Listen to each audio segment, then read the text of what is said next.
सीरवी नवयुवक मंडल परगना समिति बिलड़ा की तरफ से आयोजित प्रतिभा सम्मान समारोह में यहाँ मंच पर उपस्थित समाज के सभी वरिष्ठ जन,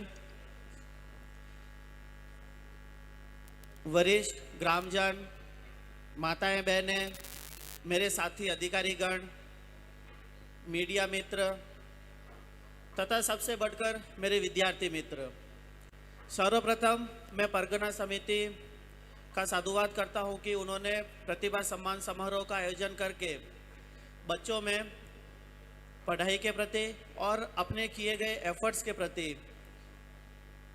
एक जोश का संचार हो, उसका आगाज किया है। इसलिए पूरी परगना समिति को बहुत बहुत धन्यवाद। हम सभी जानते हैं कि आज की तारीख में पढ़ाई का क्या महत्व है। जैसे कि मेरे पिछले वक्ताओं ने भी बोला, बिजनेस के साथ पढ़ाई, ये सबसे बेस्ट कॉम्बिनेशन है और अपन इसी दिशा में आगे बढ़ रहे हैं। आज यहाँ उपस्थित सभी माताओं को देख के लगता है, मेरे साथी विद्यार्थियों को देखकर, कि महिला शिक्षा के क्षेत्र में भी हम किस तरह से आगे बढ़ रहे हैं, हमारा समाज कैसे प्रगति कर रहा है। इसका एक जीवंत उदाहरण सभी के सहयोग से निर्मित आईजी महिला महाविद्यालय भवन है।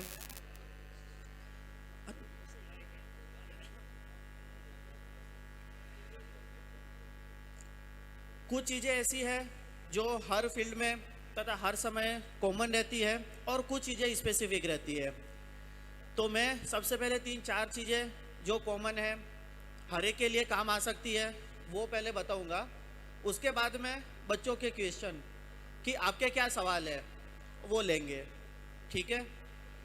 2-3 चीज़ें, कंटिन्यूटी और रेगुलरिटी।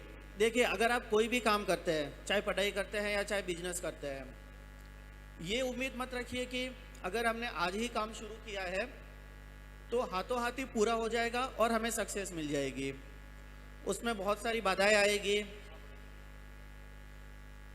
असफलताएं भी आएगी, लेकिन अपने एफर्ट्स छोड़ने नहीं है, कंटिन्यू रखने हैं, रेगुलर रखने हैं। अगर आप पढ़ाई कर रहे हैं, 10th हो गई तो 12th का सिलेबस भारी होगा। 12th के बाद क्या करना है, आर्ट्स लेना है, कॉमर्स लेना है, साइंस लेना है। अपने यहाँ पे विद्यालय नहीं है तो कहीं बाहर भी जाना पड़ेगा। बट हिम्मत नहीं छोड़नी है, प्लस रेगुलरिटी रखनी है। ऐसा नहीं है कि एक दिन हमने बहुत ज़्यादा एफर्ट किया और 2 दिन सुस्त हो गए, फिर एक दिन एफर्ट किया, फिर 2 दिन सुस्त हो गए। ऐसा नहीं होने देना है। जो भी काम कर रहे हैं कंटिन्यूस करना है, पूरे एफर्ट के साथ करना है। दूसरी चीज़, अपडेट रहना। अपने फील्ड में हमेशा अपडेट रहना, चाहे बिजनेस हो चाहे पढ़ाई हो। आज की डिमांड क्या है, किस फील्ड में नए हमारे लिए अवसर पैदा हो रहे हैं, हमारा लेवल क्या है, पढ़ाई के साथ हमें किस स्किल की ज़रूरत है, किस तरीके से हम जो अपर लेवल है, चाहे पढ़ाई का हो चाहे बिजनेस का हो, किस तरीके से उसको अचीव कर सकते हैं। सो अपडेशन। तो पहली चीज़ है कंटिन्यूटी, दूसरी चीज़ है अपडेशन, और तीसरी चीज़ है इंटीग्रेशन, एकीकरण। यानी कि आप जो भी काम करते हैं, स्टैंड अलोन कोई काम नहीं होता है कि ये काम कर रहे हैं तो पूरा सेपरेट है, दूसरा काम कर रहे हैं तो पूरा सेपरेट है। इस तरीके से नहीं होता है। हमेशा चीज़ें एक साथ जुड़ी हुई होती है। आप पढ़ाई कर रहे हैं, उसका नॉलेज आपका बिजनेस में काम आएगा। आप बिजनेस कर रहे हैं, उसका नॉलेज आपका खेती में भी आएगा। और खेती कर रहे हैं तो उसका नॉलेज आपका पढ़ाई में काम आएगा, आपके इंटरव्यू में, आपके आगे की नौकरी में काम आएगा। तो सारी चीज़ें एक दूसरे से जुड़ी हुई होती है। तो कभी भी इस तरीके से नहीं सोचना है कि हम तो किसी एक फील्ड में काम कर रहे हैं, हमें दूसरे फील्ड का क्या ही नॉलेज है, या हमने जो पढ़ा है या जो काम किया है वो दूसरे फील्ड में कहाँ काम आएगा। वो हर जगह काम आता है। सो ये 2-3 चीज़ें ऐसी है जो कॉमन होती है। अब मैं रमेश जी से आग्रह करूंगा कि वो भी अपने विचार कुछ रखें और उसके बाद में हम बच्चों से और उनके अभिभावकों से प्रश्न लेंगे कि उनके क्या विचार है, सजेशंस, कहीं दुविधाएं वगैरह हो जिनका हम सॉल्यूशन ला सकें। Over to you. हेलो, सबसे पहले सभी सम्मानित अतिथि को प्रणाम। माताएं, प्यारे बच्चों, आज ये प्रतिभावान सम्मान समारोह है। इसमें सारी प्रतिभाएं आई हुई है जिन्होंने 10वीं में, 12वीं में, कॉलेज में अच्छा किया है। जैसा कि मुझे मन से बताया गया कि सबसे पहले आप थोड़ा अपने बारे में बताएं। प्लीज़ थोड़ा सुन ले आराम से। मेरा गांव एक तहसील है आपके बिलाड़ा की तरफ बाली, उसके पास एक छोटा सा गांव है, पुनाड़िया गांव है, जिसमें सिर्फ 200 घर है। इसमें अपने समाज के 10-12 घर हैं जो बाली से शिफ्ट होके गांव में गए थे। हमारे पिताजी खेती करते हैं, बिल्कुल खेती करते हैं, गांव में मजदूरी भी करते थे। मैंने कभी कोई सरकारी स्कूल नहीं देखा, मतलब प्राइवेट स्कूल नहीं देखा। सारे सरकारी स्कूल में पढ़ा हूं मैं। 5वीं तक मेरे गांव में स्कूल था, फिर 8वीं तक हमारे और पास में। वही आपने देखा भी होगा, आप लोगों ने देखा होगा, नई वाली पीढ़ी को ज़्यादा पता नहीं होगा। साइकिल लेके स्कूल जाना, और यहाँ से 5-7 किलोमीटर अगर साइकिल नहीं है तो कभी पैदल चले जाना, कभी बस में जाना। ट्यूशन की कोई फैसिलिटी नहीं, वही अध्यापक जी ने जो पढ़ाया वही पढ़ लेना। मैंने 2004 में 12th पास किया। मेरे गांव के पास में तहसील हेडक्वार्टर पे 12वीं में सरकारी स्कूल था। वहाँ से 12th पास करने के बाद में मेरे पास 2 अपॉर्चुनिटी थी। पहला ये था कि भाई मैं क्या करूँ, चूँकि मैं साइंस का स्टूडेंट था तो उस समय पीएमटी का बहुत क्रेज था। मैं सोच रहा था कि चलो डॉक्टर बन जाए, लेकिन उस समय कोटा की स्थिति ऐसी थी कि बहुत ज़्यादा खर्चा था, कोटा नहीं जा पाए, उतना फीस अफोर्ड नहीं कर पाए। तो फिर अपने दूसरा प्रयास किया कि चलो कॉलेज कर लेते हैं। तो अपने समाज का एक बहुत बड़ा भवन है पाली में, सिरवी किसान छात्रावास, वहाँ मैं चला गया। चूँकि वहाँ जाने का फ़ायदा ये हुआ कि कम से कम मुझे वहाँ रहने की जगह मिल गई, खाना पीना बहुत नॉमिनल रेट में। उस समय मेरे से 200-250 रुपये लेते थे महीने का, 2005 की बात है। तो 200-250 रुपये में आपको खाना पीना रहना। मैं आप सबको एक बात इसलिए बताना चाहूँगा कि समाज ने पैसे इकट्ठे करके, भामाशाहों ने पैसे इकट्ठे करके आज वो एक भवन बनाया, जिस भवन का लाभ पूरा समाज ले रहा है। समाज के वो लोग ले रहे हैं जो पढ़ने की उस समय उनके पास आर्थिक स्थिति अच्छी नहीं थी, और वो वहाँ से पढ़ लिए। पढ़ने के बाद में आज मंच में आपके सामने खड़े। तो ये कारण है समाज के भामाशाहों का वो सदुपयोग किया हुआ पैसा, जिसमें समाज के भवन बने और उस भवन में अपने बच्चे पढ़ रहे। और वहाँ से बीएससी करने के बाद में, चूंकि आप जानते हो बीएड कर लिया मैंने। वही उस समय की जो स्थितियाँ थी कि भाई सरकारी सेवा में कहीं भी चले जाए। तो 2011 में मैंने एक छोटी सी सरकारी नौकरी सेवा की थी, जिसको बोलते हैं, आज आप वीडियोस बोलते हो, ग्राम विकास अधिकारी, पंचायत सचिव होता था। 2 साल की नौकरी वो करने के बाद में फिर मैं 5 साल शिक्षक रहा। और उसके बाद में आपने देखा होगा 2013 में जब अपने समाज के कानाराम जी का आईएएस में सिलेक्शन हो गया था, तो हमें भी एक प्रेरणा मिली कि चलो ठीक है, कानाराम जी अपने ही साथ पढ़ते थे, तो हमने भी तैयारी की। और 2016 में रिजल्ट आता है आरएस का, 2013 की वैकेंसी थी, उस समय मेरा चयन हो जाता है। मैं आप सभी प्यारे बच्चों, आप सबको 2 चीजें बताऊंगा कि आपकी लाइफ में 2 चीजें बहुत इंपॉर्टेंट होती है। ये चीजें सबको पता है कि पढ़ना जरूरी है, ये तो सबको पता चल गया। आप या माताएं बैठी, उनको पता है, इनको पता है, पढ़ना बहुत जरूरी है। ये सबके फंडे क्लियर हो गए। माता पिता भी केयर करते बच्चों की, बेटा पढ़ पढ़, बच्चे भी सीरियस है पढ़ने के प्रति। लेकिन दुविधा एक ही है, एक दुविधा है जिसमें या तो उस बच्चे के पास मार्गदर्शन का अभाव है, गाइडेंस नहीं मिलता, प्रॉपर सलाह नहीं मिलती, प्रॉपर रास्ता नहीं दिखा पाते, या फिर कुछ बच्चे ऐसे हैं जिनके पास जुनून है, पढ़ने का जज्बा भी है, लेकिन उनके पास आर्थिक स्थिति उनकी इतनी कमजोर है कि वो पढ़ नहीं पाते। ये 2 डिलेमा में अपने बच्चे कहीं ना कहीं उलझ जाते हैं। तो मेरा पहले वाला जो पॉइंट है, जिसमें बच्चों को पढ़ना चाहते हैं लेकिन मार्गदर्शन का अभाव है, उसके अंदर कहीं ना कहीं वो हताश हो जाते हैं। कोई एग्जाम दिया, एक बार एग्जाम दिया, फिर वो फेल हो गया, फिर उसके अंदर वो जज्बा लाना उसका बहुत जरूरी है। उसके लिए एक ही चीज है, जैसे कि सर ने बताया था, लगातार पढ़ते रहे। पढ़ाई आपको लगातार करनी पड़ेगी। ऐसा नहीं कि कभी कभार बीच में ऐसा टाइम आएगा आपके जीवन में कि आपका मन नहीं करेगा पढ़ने का, फिर भी आप पढ़ रहे हो, तब आप सक्सेस होंगे। तब आप इसलिए पढ़ रहे हो क्योंकि आपको पता है कि पढ़ना मुझे इसलिए जरूरी है कि मेरे पीछे मेरा परिवार है जिनको मुझे संभालना है, ये समाज है जिसको मुझे एक नई दिशा दिखानी है, और कम से कम मेरे गांव का, मेरे परिवार का, मेरे इस एरिया का, कम से कम मैं ये कह सकूं कि मैं इस समाज में पढ़ के आज इस जगह पे गया हूं। हम ये भी नहीं कहते कि आप सिर्फ पढ़ाई करो, जिस भी सेक्टर में जाना चाहते हो आप, अपने पास मोटे मोटे 3 सेक्टर है, 4 सेक्टर मान सकते हैं। सबसे पहला सेक्टर है खेती का, जो बहुत जरूरी है, अपने सारे पुराने पुश्ते नहीं कर रहे, लेकिन अब उसमें चेंज ये हो गया कि अपने को तकनीकी अडॉप्ट करनी पड़ेगी। बिना तकनीकी अडॉप्ट किए अपन अच्छे से खेती नहीं कर पाएंगे। दूसरा जो सेक्टर है वो है बिजनेस का। पहले अपन लोगों ने जो व्यापार किया वो व्यापार करने के तरीके अलग थे, अब तरीके बदल गए। अब आपको वो तरीका अपनाना पड़ेगा जो बिजनेस का नया तरीका है। आपको ऑनलाइन का जो तरीका है, आपको नई नई टेक्नोलॉजी सीखनी पड़ेगी बिजनेस की, आपको सारी चीजें, आपको कानून और आपको जो कंपनी के जो नियम है वो सारे पता होना चाहिए। और तीसरा जो सेक्टर है वो सर्विस सेक्टर है, जिसमें अपन सब जाना चाहते हैं, चाहे वो गवर्नमेंट सेक्टर हो या प्राइवेट सेक्टर हो, उसके लिए भी आपको उतनी ही मेहनत करनी पड़ेगी।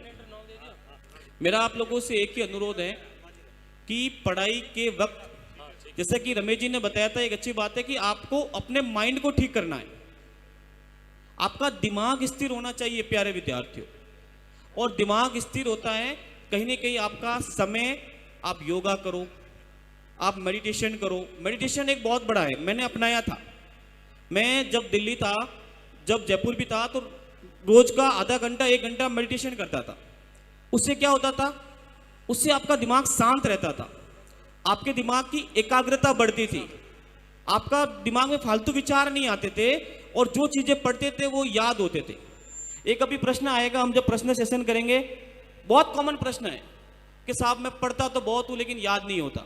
वो यही कारण है क्यों आपका दिमाग स्थिर नहीं है। तो एकाग्रता पे आपको काम करना है। दूसरा ये है, आलोचना से नहीं घबराना है। बहुत आलोचना होती है पढ़ने वालों की, बहुत ज्यादा सहन मतलब झेलना पड़ता है, बहुत आलोचना होती है, तो उससे आपको नहीं घबराना है। आपको अपने लक्ष्य पे फोकस करना है कि आपको ये नहीं सोचना है कि कौन अपने बारे में क्या सोच रहा है। आपको सिर्फ इतना पता है कि जो मेरा सपना है, मेरे परिवार का जो उद्देश्य है, जो लक्ष्य है, वो मुझे पूरा करना है, मुझे मेरे लिए पढ़ना है। तो छोटे मोटे जो आसपास के परिवेश का जो नकारात्मक माहौल है, उस पर उसको ज्यादा चिंता नहीं करनी है। जिसको जो सोचना है वो सोचता रहे, अपन पढ़ रहे हैं, अच्छे से पढ़े।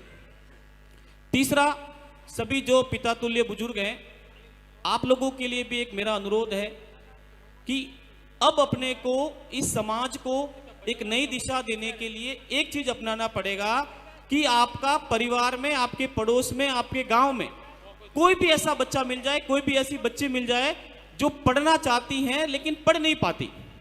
कारण कोई ना कोई उसकी समस्या है। समस्या एक प्रकार से ये तो भी हो सकती है कि घर वाले उसको पढ़ाना ही नहीं चाहते। बहुत सारी बच्चियों को घर वाले पढ़ाना ही नहीं चाहते कि नहीं बच्ची पढ़ के क्या करेगी। उनको मोटिवेट करें, या फिर उनको कोई पैसों की जरूरत हो, कहीं फीस भरनी हो, कहीं उनको जहां भी आपको लगता है कि इसको स्कूल की फीस भरनी है, कोचिंग की फीस भरनी है, वहां आप मदद करें। पैसों की कोई कमी नहीं है समाज के पास।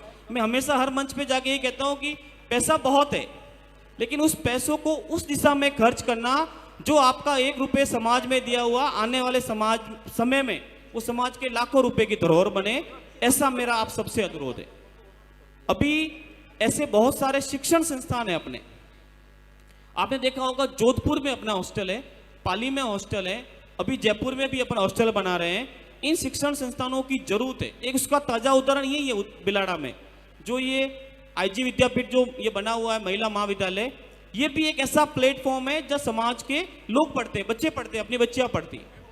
मंच आपको उपलब्ध कराने की जिम्मेदारी समाज की, ताकि सभी एक मंच पे आए, एक प्लेटफॉर्म होगा तो सब क्या होगा कि उसको अवसर मिल जाएगा पढ़ने का। अभी मैं, चूंकि जैसा कि सुनील जी ने बताया था कि चूंकि हम चाहते हैं कि बहुत सारा हम सिंगल इंटरेक्शन करते हैं, आपकी क्या समस्या हमें समझ नहीं आती, तो मैं यहां से कहूंगा कि एक जो बच्चों की जो समस्या है, आप अपनी बात बता दे, ऐसा लगता है कि वो हम उसका उत्तर दे सकते हैं, तो आप बताएं। हाँ, एक मैं आपको कहूंगा प्यारे बच्चों, समय बहुत खराब करते हो आप फालतू चीजों में। ये जो सबसे ज्यादा अगर कोई कीमती है इस दुनिया में तो वो है टाइम। आपका ये 4 साल 5 साल की हुई पढ़ाई आपकी 50 साल की लाइफ सुधार देगी, आपकी जिंदगी बना देगी।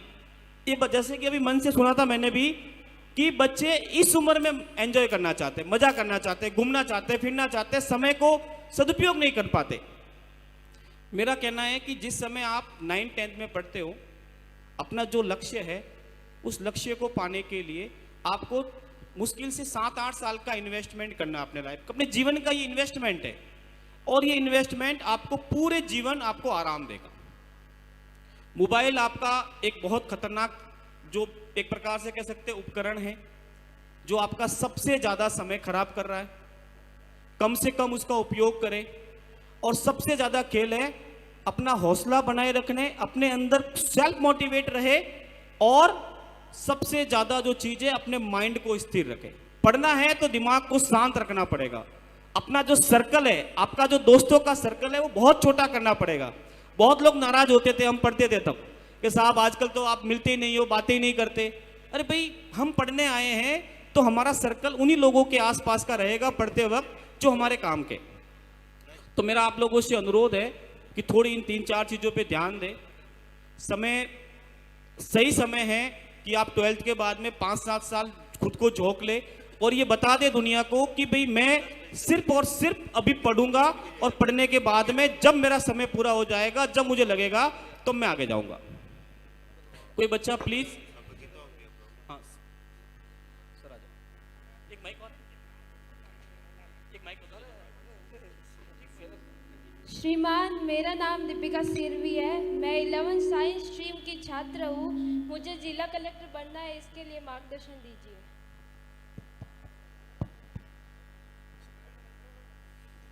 तो सबसे पहले सिविल सर्विसेज के बारे में एक मैं पूरा ब्रॉड ओवरव्यू दे देता हूँ सभी के लिए, तो बच्चों के लिए भी काम आएगा और अभिभावकों के लिए भी, कि पूरा अपना एडमिनिस्ट्रेटिव सेटअप कैसे चलता है। राज्य से राज्य में ये थोड़ा अलग हो सकता है, बट मोटी मोटी रूपरेखा एक जैसी है। सबसे पहले हम सभी जानते हैं कि हमारे पास में कार्यपालिका, विधायिका और न्यायपालिका, ये देश में हमारे 3 मूल स्तंभ है। कार्यपालिका की बात करें तो कार्यपालिका के 2 प्रकार होते हैं, एक पॉलिटिकल, एक एडमिनिस्ट्रेटिव। यानी कि एक जिन्हें हम चुनते हैं वो हमारे लिए नीतियां बनाते हैं, उन नीतियों को बनाने में मदद करने के लिए और उनको इंप्लीमेंट करने के लिए एडमिनिस्ट्रेटिव मशीनरी होती है।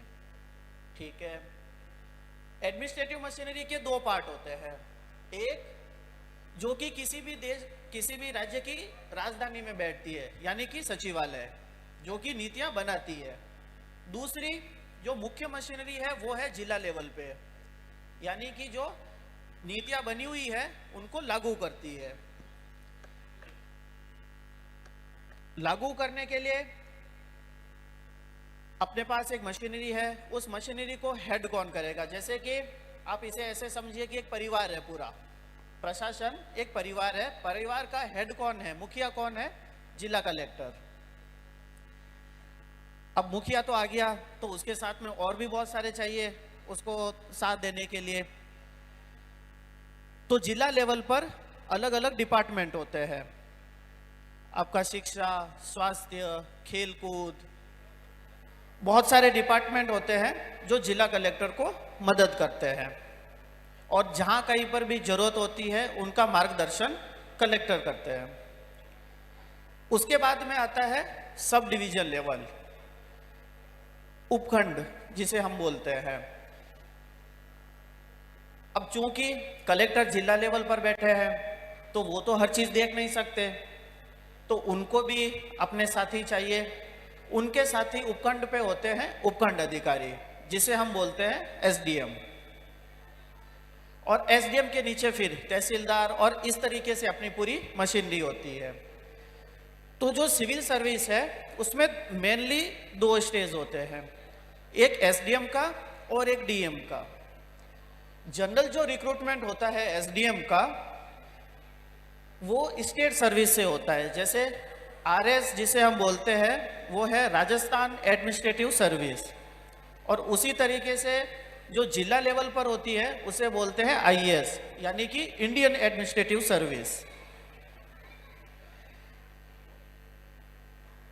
इसी तरीके से हर राज्य में होगा, जैसे गुजरात है तो वहाँ पे गुजरात एडमिनिस्ट्रेटिव सर्विस है, मध्य प्रदेश है तो मध्य प्रदेश की सर्विस है, लेकिन IAS पूरे देश के लिए एक है। अब दोनों के लिए फाइट कैसे करें, बनने के लिए क्या करें? सबसे पहले आप किसी भी शाखा से संबंध रखते हैं, यानी कि कला, वाणिज्य, science, arts, commerce, engineering, medical, किसी भी फील्ड से हैं, आप डिग्री कंप्लीट कीजिए। डिग्री कंप्लीट करते ही इस एग्जाम को देने के लायक बन जाते हैं। RS का एग्जाम है तो वो RPSC लेती है, यानी कि राजस्थान का लोक सेवा आयोग, और अगर IAS है तो उसके लिए केंद्र का लोक सेवा आयोग उसका एग्जाम लेगा। ठीक है, जैसा कि मैंने बताया, डिग्री करने के बाद कोई भी तैयारी करके एग्जाम दे सकता है। अब मैं दोनों एग्जाम साथ में लेके चलता हूं। दोनों एग्जाम के 3 लेवल है। पहला लेवल है प्री। प्री में आपके पास ऑप्शंस के रूप में क्वेश्चन पेपर आएगा। अगर मैं खासकर IAS की बात करूं तो उसमें 2 एग्जाम होते हैं। पहला जनरल स्टडीज का होता है जो कि 200 नंबर का होता है, और दूसरा एग्जाम एप्टीट्यूड टेस्ट का होता है जिसमें रीजनिंग, स्टेटमेंट्स और इस तरह के क्वेश्चंस होते हैं। तो दूसरा एग्जाम है वो क्वालिफाइंग है। अगर दूसरा एग्जाम क्वालिफाई हो गया तो पहले एग्जाम के नंबर काउंट होंगे। जो टॉप में रहेगा लगभग 15,000, पूरे देश में से 15,000 जो टॉप में आएंगे वो आगे का एग्जाम लिख पाएंगे। सिलेबस क्या रहेगा? एडमिनिस्ट्रेटिव सर्विस में आप मान के चलिए कि आप अपने चारों ओर जो भी चीज़ें देखते हैं, education, health, environment, society, politics, economy, geography, ये सब कुछ आपका सिलेबस है। तो इसमें इस तरीके से नहीं होता है कि हमने खाली एक किताब पढ़ ली और उससे हो जाएगा। तो आप अपने चारों ओर जो भी चीज़ें देखते हैं वो सब इसका सिलेबस है। प्री क्लियर हो गया, उसके बाद मेंस का एग्जाम आता है। मेंस आपका रिटर्न है, मीन्स कि आपके पास सवाल आएगा और आपको 250 वर्ड और 150 वर्ड में उसका आंसर लिखना है। इसमें अभी आपके पास 9 पेपर है टोटल। 4 GS के होते हैं, 2 ऑप्शनल के, लैंग्वेज के और निबंध के पेपर। 9 पेपर हो गए, पेपर लिख दिए। 15,000 में से 2,500 का सिलेक्शन होगा पूरे देश में जो टॉप में आएंगे। अब 2,500 का इंटरव्यू होगा। इंटरव्यू दिल्ली में रहता है। मीडियम की बात है, आप देश की 22 भाषाओं में से किसी भी मीडियम में मेंस और इंटरव्यू लिख सकते हैं। तो उससे नहीं घबराना है कि मैं हिंदी मीडियम में पढ़ा हुआ हूं, पढ़ी हुई हूं, मेरा होगा कि नहीं होगा। घबराने की बिल्कुल भी बात नहीं है कि हिंदी मीडियम से सिलेक्शन नहीं होता है, कम होता है। अपन मेहनत करते हैं, सिलेक्शन होता है। इंटरव्यू आ गया, इंटरव्यू में 2,500 लोग रहेंगे। 2,500 में से जो परीक्षा लेने वाली बॉडी है उसको 700 से 800 लोग चाहिए। तो इंटरव्यू होगा, इंटरव्यू और मेंस इन दोनों के नंबर जुड़ेंगे और फाइनल लिस्ट बनेगी। इस फाइनल लिस्ट में से हर साल लगभग 700 से 800 के आसपास हम कैंडिडेट्स को सेलेक्ट करते हैं। अब उन 700 या 800 में से मानते हैं हम कि 800 लोग हैं, उन 800 में से 15 सर्विसेज है। उन 15 सर्विसेज में वो 800 सीटें डिवाइड होती है। जैसे कि जनरली 180 सीट IAS की होती है, 200 सीट IPS की होती है, और उसके बाद IRS है, रेलवे सर्विस, अकाउंट सर्विस, वो बहुत सारी सर्विस है। सो जो हम जिला कलेक्टर जिसे बोलते हैं उसके लिए आईएएस जो सर्विस है उसके थ्रू हम वहां तक पहुंच सकते हैं। सो ये रहा पूरा आपका एग्जाम पैटर्न कि किस तरीके से जाना होता है। इसी तरीके से जब आप आरएस में जाते हैं तो वहां पर भी प्री होगा, मेंस होगा, इंटरव्यू होगा, तीनों स्टेज सेम रहेंगे। फाइनल लिस्ट बनेगी और लिस्ट बनने के बाद में जो टॉप में रहेंगे वो आरएस में जाएंगे, फिर आरपीएस में जाएंगे, फिर अकाउंट सर्विस में जाएंगे, लेखा सेवा, और इस तरीके से अलग अलग सर्विस में। सर श्रीमान, मेरा नाम रितिका सिरवी है। मैं कक्षा 12 साइंस की छात्रा हूँ। मुझे एसपी बनना है, इसलिए मुझे क्या करना होगा, कृपया मेरा मार्गदर्शन करें। जैसा कि सर ने बताया, आईएएस का एग्जाम ही देना है। भारतीय प्रशासनिक सेवा जो इंडियन सिविल सर्विस का एग्जाम होता है, करना कुछ नहीं है। अभी आप 12 साइंस में हो, सबसे पहले तो ये ध्यान रखना है कि आपको एक ऑप्शनल का चयन करना है। वो ऑप्शनल का चयन उस एग्जाम्स के लिए एक ऑप्शनल होता है। दूसरा, ये पूरा एग्जाम एक जनरल नॉलेज का एग्जाम है। आपको फिजिक्स मतलब आपका साइंस स्ट्रीम है तो साइंस का बेसिक नॉलेज चाहिए। आपको history, polity, geography, economy, environment, current issues, इन सब की नॉलेज चाहिए। चूंकि अभी 12th में है तो मैं दो चीजें बताऊंगा। एक तो अभी से अखबार पढ़ना स्टार्ट कर लो। आपको अखबार पढ़ना है, धीरे धीरे समझ विकसित हो जाएगी पूरे आपको जितने भी इश्यूज है। दूसरा, जो राजस्थान बोर्ड या एनसीईआरटी की बुक्स है, स्पेशली आपके जो आर्ट्स स्ट्रीम की बुक्स है, साइंस की भी कुछ बुक्स है, वो पढ़ना स्टार्ट करो। आईपीएस का एग्जाम भी वही आईएएस के एग्जाम की तरह आपको पास करना पड़ेगा। अगर आपकी रैंक, अगर आपके पहली प्रेफरेंस आईपीएस है और अच्छे रैंक आपकी आई है तो आपको आईपीएस मिल जाएगा। लेकिन ये वो बात की बात है, अभी आपको क्योंकि आपको आईपीएस बनना है तो एक तो बेसिक बुक्स पढ़ना स्टार्ट करो, न्यूज़पेपर पढ़ना स्टार्ट करो, और धीरे धीरे किसी भी मुद्दे पे, किसी भी टॉपिक पे अपनी समझ विकसित करो। ठीक है, जहां भी आपको कोचिंग करनी है वो बाद की बात है। जब आपको लगे कि मुझे कोचिंग करनी चाहिए तो उस समय आप कोचिंग ज्वाइन करो। आपको कोई डाउट है इसमें? नहीं, ठीक है। मैं इसमें एड ऑन करता हूं कुछ चीजें कि जैसे अगर आप 12वीं में हैं, अगर आप 3 साल की डिग्री ले रहे हैं तो पहला साल पूरा डिग्री को दीजिए। जैसा कि रमेश जी ने बताया, साथ में आप न्यूज़पेपर पढ़िए, करंट अफेयर्स की किताबें आती है जो कि आजकल ऑनलाइन भी अवेलेबल है, जयपुर वगैरह से आप मंगवा भी सकते हैं या प्रिंट करवा कर भी, तो वो पढ़िए। तीसरा, बहुत सारे यूट्यूब चैनल्स है जो कि पूरे दिन में क्या हुआ है, पूरे महीने में क्या हुआ है, वो सब एकदम संक्षिप्त रूप में आपके सामने प्रस्तुत करते हैं, 7 डेज, 15 डेज और मंथली। तो आप उसे कंटिन्यू कीजिए। और जहां तक कोचिंग की बात है, पहला साल डिग्री के लिए प्लस करंट अफेयर्स, दूसरे साल के आधे के बाद में, और सिविल सर्विस में से बढ़ना है तो डिग्री के फाइनल ईयर में तो कोचिंग शुरू कर ही लेनी है ताकि अपना समय बच सके। सो बहुत जल्दी भी नहीं करना है और बहुत लेट भी नहीं।